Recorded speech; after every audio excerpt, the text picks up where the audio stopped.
Breaking ని చూస్తున్నాం. బీఆర్ఎస్ ఎమ్మెల్యేలు, ఎంపీలు, ఎమ్మెల్సీలు, ఇతర నాయకుల బృందం మేడిగడ్డకు బయలుదేరారు. తెలంగాణ భవన్ నుంచి 5 బస్సుల్లో మేడిగడ్డకు పయనమయ్యారు.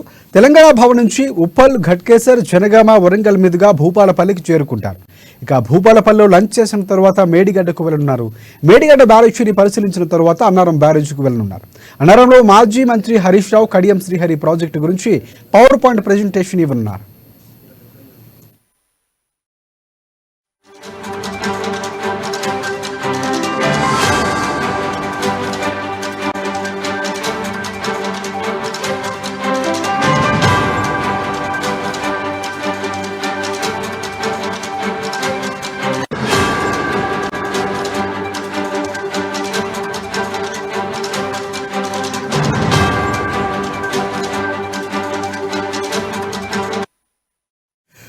బ్రేకింగ్ చూస్తున్నాం. బీఆర్ఎస్ ఎమ్మెల్యేలు, ఎంపీలు, ఎమ్మెల్సీలు, ఇతర నాయకుల బృందం మేడిగడ్డకు బయలుదేరారు.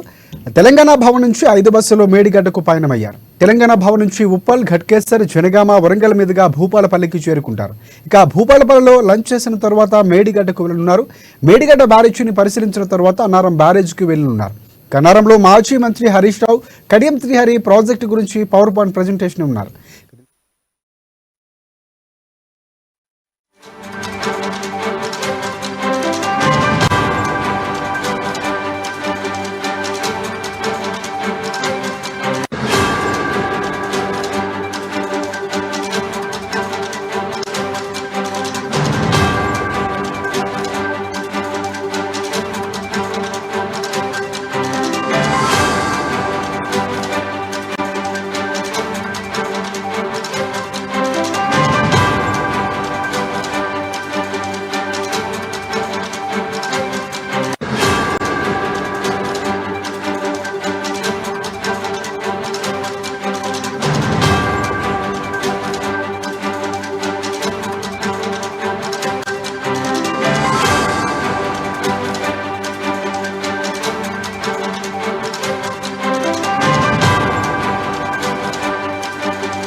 బీఆర్ఎస్ ఎమ్మెల్యేలు, ఎంపీలు, ఎమ్మెల్సీలు, ఇతర నాయకుల బృందం మేడిగడ్డకు బయలుదేరారు. తెలంగాణ భవన్ నుంచి 5 బస్సులు మేడిగడ్డకు పయనమయ్యారు.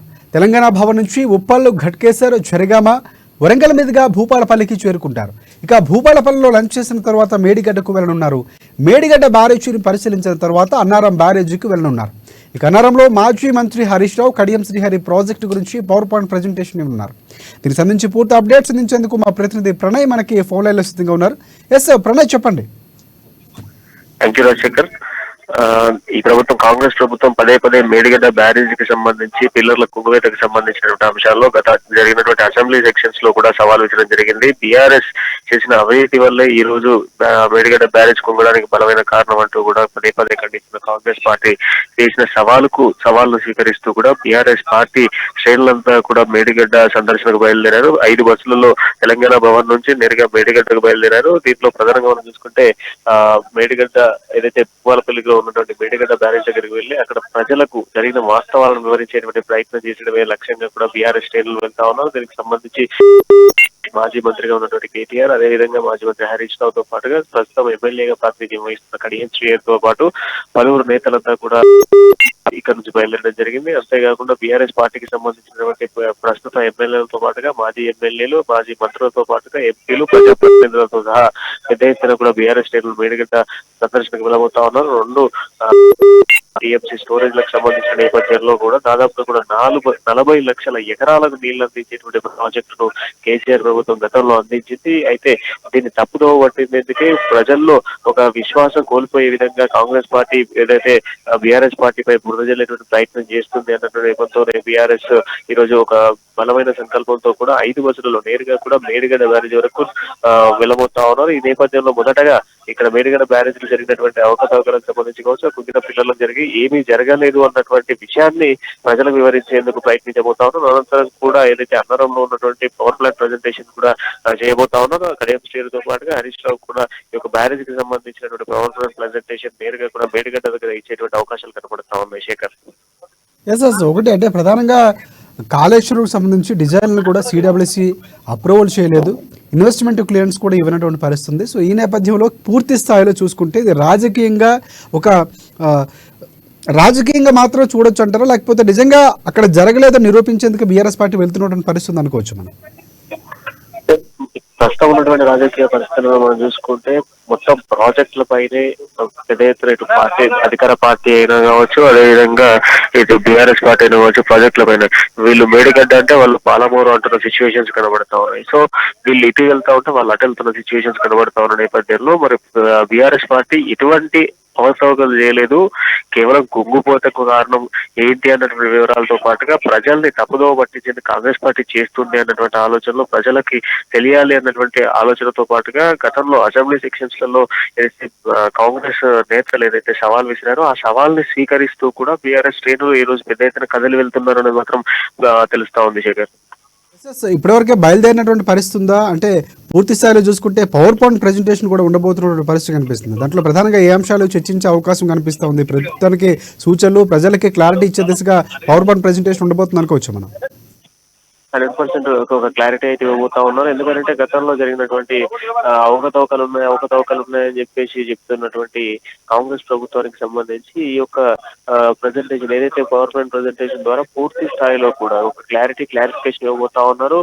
క్షుణ్ణంగా కూడా అంటే ప్రతి ఒక్క అంశాన్ని కూడా బ్యారేజ్ లో ఏం జరిగింది అన్నటువంటి ప్రతి ఒక్క అంశాన్ని కూడా ఒక క్లారిటీ ఇవ్వబోతున్నట్టుగా తెలుస్తుంది. ఎందుకంటే ప్రజెంట్ మనం చూసుకుంటే దాదాపు 240 టీఎంసీల స్టోరేజ్ ఉన్నటువంటి బ్యారేజ్ కి సంబంధించి కుంగుపోత కారణం ఏంటి అన్నటువంటి దాంట్లో కూడా ఒక క్లారిఫికేషన్ ఇవ్వబోతా ఉన్నారు. ఎందుకంటే గతంలో 40 లక్షల ఎకరాలకు నీటిని అందించేటువంటి ప్రాజెక్ట్ గా మేడిగడ్డ బ్యారేజ్ తీసుకురావడం జరిగింది. సో మేడిగడ్డ బ్యారేజ్ నుంచి వచ్చేటువంటి 40 లక్షల ఎకరాలు అక్కడ దాదాపు 40 లక్షల ఎకరాలు కూడా పారాల్సినటువంటి రైతాంగానికి సంబంధించి కాంగ్రెస్ తప్పుదోవ పట్టించేటువంటి ప్రయత్నం చేస్తా ఉంది అన్నటువంటి ఆలోచనతో ప్రజలకు కరెక్ట్ ఒక క్లారిఫికేషన్ ఉండాలి, ప్రజలకు ఒక క్లారిటీ ఇవ్వబోతున్నాం అనేది టీఆర్ఎస్ సవాల్ గా చెప్తుంది. ఇంతకుముందు భవన్ లో కూడా కేటీఆర్ మాట్లాడుతూ అదే మాటలు మాట్లాడిన సిచ్యువేషన్స్ కూడా కనిపిస్తా ఉన్నాయి శేఖర్.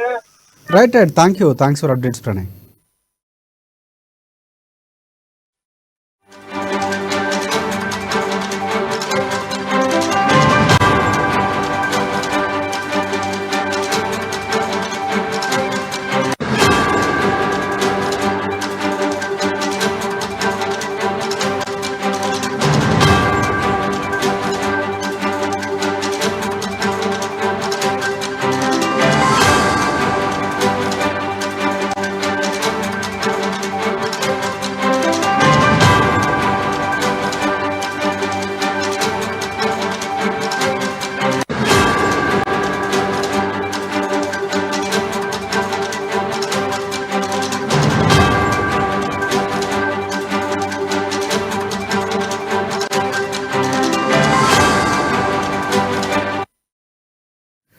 రైట్, బ్రేకింగ్ న్యూస్ చూస్తున్నాం. బీఆర్ఎస్ ఎమ్మెల్యేలు, ఎంపీలు, ఎమ్మెల్సీలు, ఇతర నాయకుల బృందం మేడిగడ్డకు బయలుదేరారు. తెలంగాణ భవన్ నుంచి 5 బస్సుల్లో మేడిగడ్డకు పయనమయ్యారు బీఆర్ఎస్ నేతలు. తెలంగాణ భవన్ నుంచి ఉప్పల్, ఘట్కేసర్, జనగామ, వరంగల్ మీదుగా భూపాలపల్లికి చేరుకుంటారు. ఇక భూపాలపల్లిలో లంచ్ చేసిన తర్వాత మేడిగడ్డకు వెళ్లనున్నారు. మేడిగడ్డ బ్యారేజీని పరిశీలించిన తర్వాత అన్నారం బ్యారేజీకి వెళ్లనున్నారు. అన్నారంలో మాజీ మంత్రి Harish Rao, Kadiyam Srihari power point presentation కూడా ప్రాజెక్టు గురించి ఇవ్వనున్నారు. దీనికి సంబంధించి పూర్తి అప్డేట్స్ అందించేందుకు మా ప్రతినిధి స్వామి మనకి ఫోన్ లైన్లో సిద్ధంగా ఉన్నారు. స్వామి, చెప్పండి. రైట్ రాజశేఖర్, ఇవాళ కాళేశ్వరం ప్రాజెక్టులో కూడా అంతర్భాగమైన మేడిగడ్డ బ్యారేజీని మాత్రము పునరుద్ధరించాలని చెప్పి కూడా డిమాండ్ చేస్తూ భారత రాష్ట్ర సమితి అంటే బీఆర్ఎస్ ఇవాళ క్షేత్రస్థాయిలో పర్యటిస్తుందని చెప్పుకోవచ్చు. దీనికి వర్కింగ్ ప్రెసిడెంట్ అయిన కేటీ రామారావుతో కూడా ఇవాళ ఎమ్మెల్యేలు, ఎమ్మెల్సీలు, ఎంపీలు, మాజీ ప్రతినిధులు సహా మొత్తము టోటల్ గా 200 మంది ప్రతినిధుల బృందంతో కూడా ఇవాళ ఆ మేడిగడ్డ బ్యారేజీని మాత్రం సందర్శించడం జరుగుతుందని చెప్పుకోవచ్చు. ఇప్పటికే ఉదయం 8:30 గంటల నుంచి తెలంగాణ భవన్ నుంచి కూడా ప్రత్యేక బస్సుల్లో బయలుదేరే అవకాశాలు అయితే కనపడుతుందని చెప్పుకోవచ్చు. ఇప్పటికీ అంటే నేరుగా తెలంగాణ భవన్ నుంచి మొదలుకుంటే గట్కేసర్, భువనగిరి, జనగాం, వరంగల్ మీదుగా భూపాలపల్లి కూడా చేరుకొని అక్కడికి నేరుగా ఆ మేడిగడ్డ కూడా సందర్శిస్తారని చెప్పుకోవచ్చు.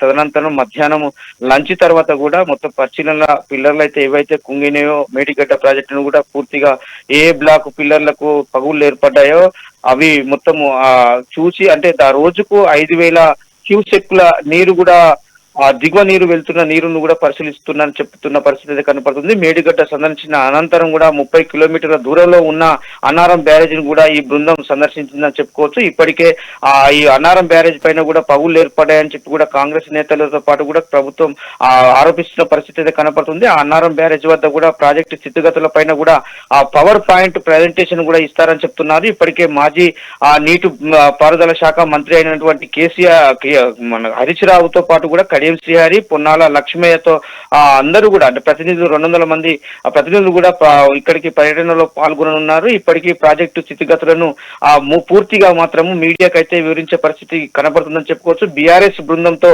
కొంతమంది సాగునీటి రంగ నిపుణులతో కూడిన మేడిగడ్డను సందర్శిస్తారని చెప్పి కూడా మరికొందరు నిపుణులు కూడా వి ప్రకాష్ నేతృత్వంలో కూడా సందర్శించి ప్రభుత్వానికి అయితే ఒక సుదీర్ఘమైన నివేదిక ఇస్తారని చెప్తున్న పరిస్థితి కనపడుతుంది. ఇప్పటికే ఈ నెల 13వ తారీఖున సీఎం రేవంత్ రెడ్డి నేతృత్వంలో కూడా ఈ బృందం మేడిగడ్డను సందర్శించిందని చెప్పుకోవచ్చు. ఇప్పటికే ప్రాజెక్టు లోపాల పైన కూడా బీఆర్ఎస్ ప్రభుత్వంతో పాటు కూడా మాజీ సీఎం కేసీఆర్ విమర్శలు గుప్పించిన విషయం తెలిసిందని చెప్పుకోవచ్చు. ఇప్పటికే ఈ అంటే మేడిగడ్డ సందర్శించిన తర్వాత వాస్తవాలు వెల్లడిస్తామని బీఆర్ఎస్ చెప్తుంది. మరోవైపు కూడా ఆ దెబ్బతిన్న బ్యారేజ్లను కూడా మరమ్మతులు చేస్తూనే మరోవైపు కాఫర్ డ్యామ్ ను నిర్మించి నీటిని కూడా ఎత్తిపోయొచ్చు అని చెప్పి కూడా బీఆర్ఎస్ చెప్పుకొస్తుందని చెప్పుకోవచ్చు. రాజశేఖర్ ఇప్పటికే ప్రతిసారి ఇక్కడికి ఈసారి మాత్రము బీఆర్ఎస్ ఎన్నడూ లేని విధంగా కూడా తొలిసారిగా కూడా ఇక్కడికి కేటీఆర్ అయితే రానున్న నేపథ్యం అయితే కనపడుతుందని చెప్పుకోవచ్చు. రాజశేఖర్ రైట్ ప్రధానంగా అన్నారంలో పవర్ పాయింట్ ప్రజెంటేషన్ ఇవ్వబోతున్నారు కడియం శ్రీహరి కానీ కేటీఆర్ కానీ. సో ప్రధానంగా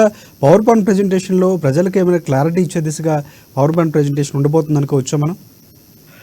ఖచ్చితంగా అనుకోవచ్చు రాజశేఖర్. ఇప్పటికే దానికి సంబంధించిన అంటే అన్నారం బ్యారేజ్ వద్ద ఆ స్థితిగతుల పైన పవర్ పాయింట్ ప్రజెంటేషన్ ఇస్తారని చెప్తున్నారు. ఇప్పటికే భారీ అంటే ఇప్పుడు హరీష్ రావు మంత్రి నీటి శాఖ మంత్రి మాజీ మంత్రి అయినటువంటి హరీష్ రావు, కడియం శ్రీహరి, పొన్నాల లక్ష్మి మాత్రము ఈ ప్రాజెక్టు పైన కూడా స్థితిగతులు ఎలా ఉన్నాయని చెప్పి కూడా తెలిసే అంటే మొత్తం మీడియాకైతే వివరాలు అయితే ఇవ్వనున్నట్టు తెలుస్తా ఉంది. దీనికి అంటే నీటి రంగ నిపుణులు మేడిగడ్డను సందర్శించి కూడా దీనికి ఏ విధమైన చర్యలు తీసుకోవాలి, ఏ విధమైన ఉపయోగాలు అంటే రైతాంగానికి తాగునీరే కావచ్చు సాగునీరుతో కావచ్చు అందించగలుగుతామని చెప్పి కూడా ఒక నివేదిక మాత్రం ఒక సుదీర్ఘమైన నివేదిక తయారు చేసి కూడా ప్రభుత్వానికి అయితే ఇవ్వనున్నట్టు కూడా తెలుస్తా ఉంది. ఇది మొత్తం వి ప్రకాష్ అంటే నిపుణులైనటువంటి వి ప్రకాష్ నేతృత్వంలో కూడా ఇవ్వనున్నట్టు కూడా తెలుస్తా ఉంది. ఇప్పుడు ఇది ఏది ఏమైనప్పటికీ కూడా ఈ మేడిగడ్డ జల యుద్ధం మాత్రము ప్రభుత్వానికి ప్రతిపక్షాలకు కూడా జల యుద్ధం జరుగుతున్న నేపథ్యం.